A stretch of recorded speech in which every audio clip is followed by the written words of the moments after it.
Hello friends, আসসালামু আলাইকুম। আজকে ফ্রেঞ্চ ফ্রাই রেসিপি করব। কিভাবে করব দেখতে থাকেন। আলুটা স্লাইস করে ধুয়ে নিলাম, তারপর গুঁড়া মশলা দিয়ে দিলাম, একটু লবণের ছিটা, হলুদ গুঁড়া দিয়ে দিলাম, ডিম দিয়ে দিলাম, তারপর ভালোভাবে মেখে নিলাম। ডিমটাকে সব আলুর সাথে ভালোভাবে মিক্স করে নিতে হবে। আপনারা চাইলে এই গুঁড়াটা মিক্স করতে পারেন, আমি এটার নাম জানি না।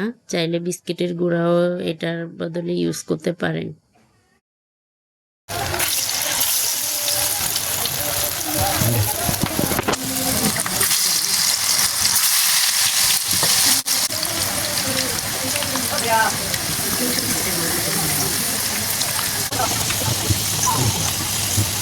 তো ফ্রেন্ডস, আলুটা এভাবে ব্রাউন কালার হয়ে আসলে ভালোভাবে ঘন ঘন নাড়তে হবে, যেন পোড়া দাগ লেগে না যায়, একটু মসমসে টাইপের হয়।